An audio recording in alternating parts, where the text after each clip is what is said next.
everything that happens, even when it happens in a way that you don't think you want, it is leading to something more. And there are two things that we want to say to you. Slow down in the action part. Just slow down in the action part.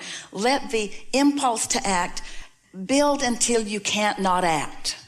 That's really what we're saying. Until wild horses cannot keep you from the clarity that you've come to. It feels like the whole point of the deliberate creation is to be able to jump into action as quickly as possible. And what we're wanting you to do is cool your jets just a little bit. And instead of being so eager to jump into action, enjoy the unfolding and the inspired action. And we know it's a fine line between jumping into action to make something happen and then being inspired to the action because the energy has already made it happen. In other words, you know that feeling of inspiration. Do you know that feeling? You know that feeling of an idea hatching and it being so big that it really feels exciting to you when it first comes. And then if you're normal, once that happens, once you hatch that, once you receive that, then you want to jump ahead and figure out how, where, when, who. And the most important thing is realizing that through the contrast is coming the clarity. And when the clarity is profound, then act. But don't act to accomplish the clarity. Clarity and then action. Alignment and then action. Next, we want to say to you that nothing has gone wrong and that it is a natural unfolding, and in every day of your life experience, this is the way it works. Contrast causes you to put stuff in the vortex, but you're not up to speed with that because it's a contrast that gave birth to it. So now you think about that and you come into alignment with that, and that feels more natural and more normal. And so now you're standing over here and you're in the receptive mode. And now because you're in the receptive mode, now the manifestation occurs because in your reception, you've turned those thoughts to things. Boom. So here you stand in this new manifestation with a whole new set of contrasting experiences, which cause you to give birth to another rocket of desire, which at first you're not up to speed with because you're over here knowing what you don't want, but you contemplate it and you look at it and you become a vibrational match to it. And now you're moving and moving and moving, and now you're inside that vortex. You're in the receiving mode. And because you're in the receiving mode, now it's unfolding. You're realizing it. Your thoughts are turning to things. Boom. Now you have another manifestation. And a whole new set of contrasting experiences which are causing you to put more, and on and on and on and on and on it goes. There's no wrongdoing. There's nothing that you're doing wrong. How do you know that you moved too fast until you've experienced yourself moving too fast? How do you know that you weren't in perfect alignment until it turns out not so good? How do you know? And have you lost anything? No. Have you gained something? Knowledge and understanding of how the universe works and how you work with it. The most important thing. So think about being a wire walker, and you're going to walk on a wire at great height across something. And it's really all on you and your balance. There are no wires that are more special than others. Wire walker doesn't fall and then complain that the wire was twisted funny. Finding your balance is all that is required in that. Finding your balance. And don't walk across high places until you know you've found your balance. But there's no high place that you walked across. There was no risk. There was no danger. In the beginning, you're walking across that wire and it's only a foot off the floor, and you're not very good at finding your balance, but you get better and better and better and better at finding your balance. And so what happens is sometimes deliberate creators like you want to raise the stakes higher and higher because you think it will make you focus better. It doesn't. You don't focus better at higher risk. So that's why we're saying, don't be so eager to jump into action. Let life help you find that clarity. And when you find that clarity, it's the clarity that you want, not the project. It's the clarity you want, not the agreements. It's the clarity you want. Because when you've got clarity, then you know what to do next and next and next and next and next and next. Is that helpful to you? The universe and your inner being, everyone's standing on our heads in order to help you find the clarity that is within you. If you could accept that you would be in tune if you weren't doing that thing that didn't let you be in tune, the next thing is care about how you feel and guide your thoughts to thoughts that feel better and better. Because your inner being is looking right at whatever you're looking at and feeling good. So you want to find a way to feel the way your inner being is feeling. So step 1 is you ask, you're doing it all day. Step 2 is source answers, and law of attraction gathers all of the cooperative components. And step 3 is you must find a way to be a vibrational match to what you're asking for, which means you must be optimistic. You must be anticipating good things. You must be ready to let good things in. You can't be down on yourself or down on someone else. You can't be mad at yourself or mad at someone else. You can't be noticing what isn't happening and allow something that you want to happen to happen. You've got to find a different way.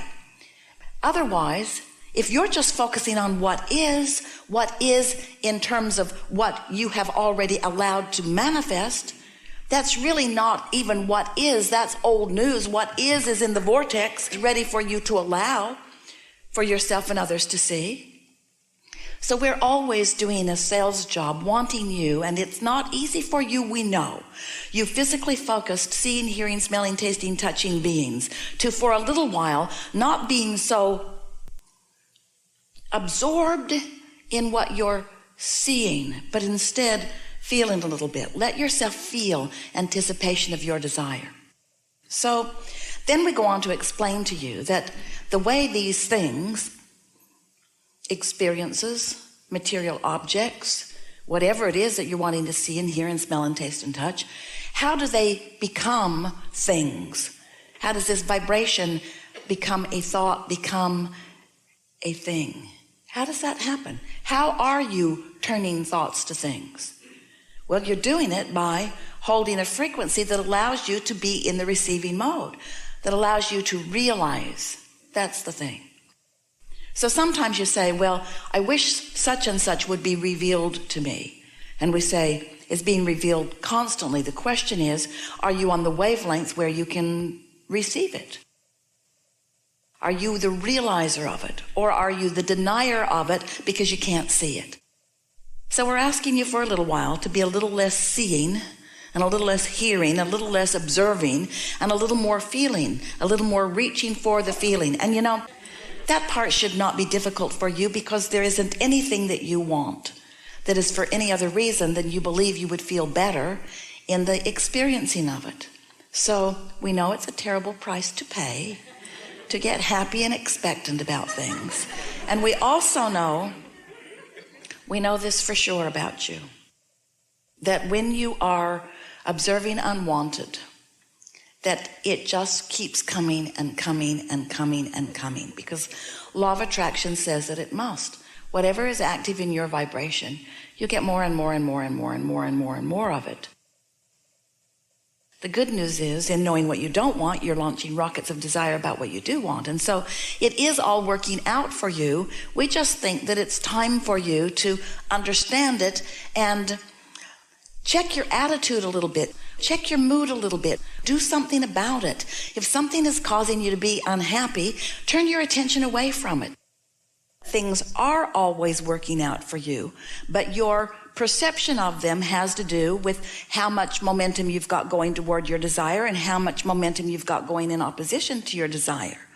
So things have always been working out for you, but let's say that instead of you feeling more good than not good, that you had been feeling more not good.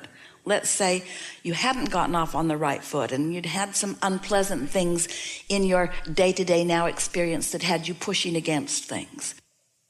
And let's say that you were like most people, you're observing what's happening, and so it happens, you feel it, you flow it. Law of attraction and timing are the same words. Because law of attraction is always operating in the powerful now. Law of attraction isn't operating in your yesterday or in your tomorrow. Law of attraction is operating in your powerful now. So whatever you're feeling now explains why things unfold the way they do. And it really comes down to something very simple. You're either receptive to help or you're blocked off to help. We like this analogy. So life causes you to know that you do want something. And let's say that you actually are able to articulate, I want this. And you plunk an engine down going that way. So that engine is going that way and will continue to go that way and will gather momentum on its own because your inner being is tending it. Law of attraction is responding to that thought. So it is moving. Now, this is so important for you to hear this. And forgive the rudimentary analogy, but it will help you. As your engine is moving that way, and you are not moving, that engine moving will give you a little stress. Let's say your feet are nailed to the track, but the engine is pulling you that way. You will feel stress. Now, not as much stress as if you had an engine going that way, but not moving in the direction of your momentum does feel uncomfortable. Therefore, this is the most powerful and factual thing that we've ever said to anyone. The existence of your desire will automatically produce stress within you unless you let go and move with your desire. So the very existence of negative emotion means that you've got a desire. The very existence of negative emotion means your source, your inner being is calling you. In other words, the existence of negative emotion means that help is on the way. And so don't be angry at yourself about your anger. Say, oh, good, this is good news. This means I'm pulling against something. And what is it that I'm pulling against? My momentum, my success, my inner being and what my inner being knows. And then tack onto this knowledge a few personal experiences where you witness with your own eyes things working out for you.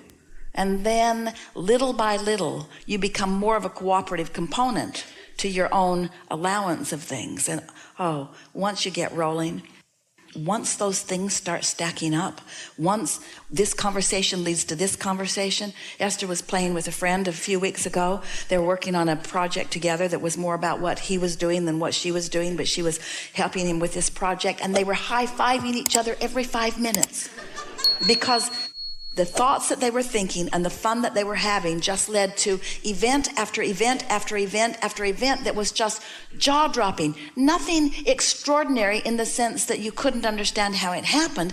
It was a consistent, constant sequence of it that left them breathless. And they said to one another many, many times, no one can ever explain that the universe isn't on our side and that things aren't working out for us. The evidence is too profound.